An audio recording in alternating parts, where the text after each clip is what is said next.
Okay, second video today. Let's rank Doctor Who Flux episodes. Yes, that's your hint. I just reviewed The Vanquishers, episode 6. So go watch that. Duh. But yeah, I thought it would be fun to, rank the episodes of the Flux, see what was good and what was not. So, let's not faff about. And number 6 is episode 5. Now, for a penultimate episode of a series-long arc, you expect an episode to really try and do something. Like anything. Please, legitimately anything. However, this story was just, a fractured mess of basically everyone needing to just be in the correct place for the finale. There really didn't feel like much story, it's just a lot of setup for stuff that doesn't really happen or matter. Legitimately, I cannot think of many things in that episode that actually set up much or matter really at all, especially going forward. Yeah, episode 6 definitely makes this episode worse because this episode 5 kind of sets up episode 6 to make it look like it's this big setup, but it's really setting up nothing.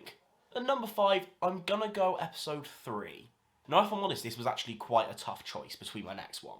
But as the last choice proved to you, I'm really not fond of the fractured way of telling their stories that this series chose.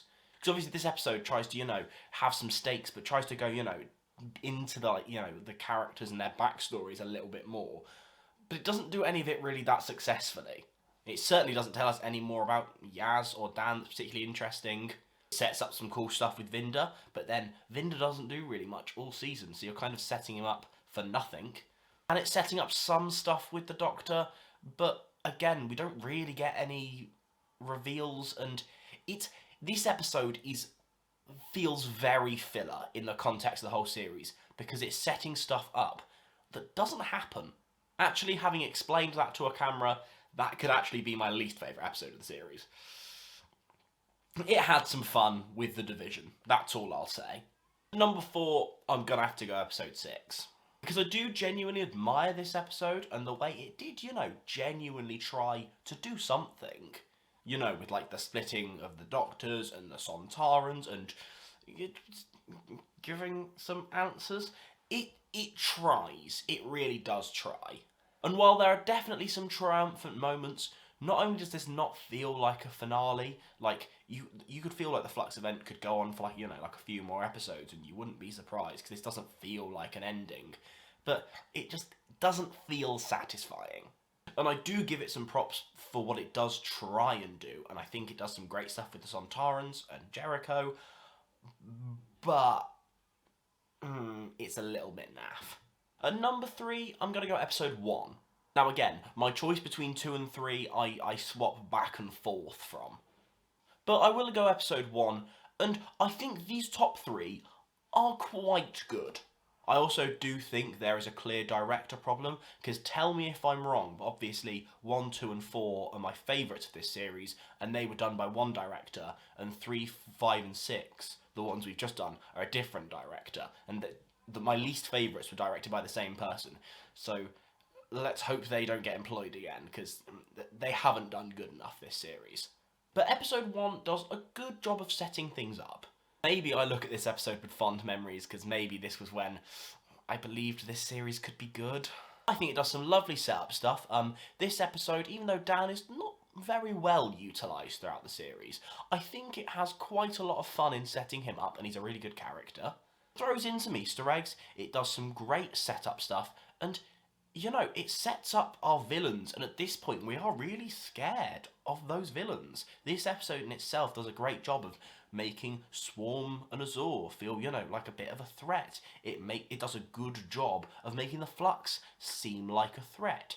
It actually manages to do some interesting stuff, and for that I've got to give it credit.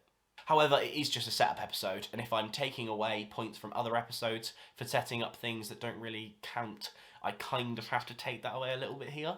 Number 2, we're going to episode 4. Mainly, for being, in terms of a strict Weeping Angel story, in terms of their dynamics and the way they move, this has been, for me, the scariest since Blink. At least the most effective. Because yeah, the series 5 two-parter with Matt Smith is quite good. No Angels in Manhattan isn't great. But this, it was back to classic, scary angels, and they managed to pose a threat and do it in a really good way. Is it ironic that the creator of the Weeping Angels has the weakest Weeping Angel stories in his own era? I know he did write I know he wrote Blink, but still, in his own era, he has the weakest Weeping Angel stories, which isn't great. I think this episode allows Jodie Whittaker to have one of her best performances, maybe to date. I think we really saw her in that episode just thrive. And overall, yeah, she does a fantastic job, and I think this episode does a really good job of building some tension. Does the cliffhanger get dropped completely in future episodes and it feels a little bit weird? And just explained away with a 3-year time jump? Yeah, do I forgive it because, you know, it created a really good tension and had the best cliffhanger of the series? Definitely. I find that cliffhanger quite memorable. But number 1 is episode 2. If I said Dan got to shine the first episode, he really got to shine here. You've got to admit, Dan as a character peaked here. He was fantastic. And overall, I just had a lot of fun with this. I thought the Sontarans this time were a fantastic balance of humour and like cheese, yet like danger. Thought Mary Seacole and like some of the historical stuff was really fun. Also, because this is the least connected episode to the actual Flux, it's not taken away from by other episodes. For example, the finale doesn't reflect badly on this. If anything, it reflects well on it.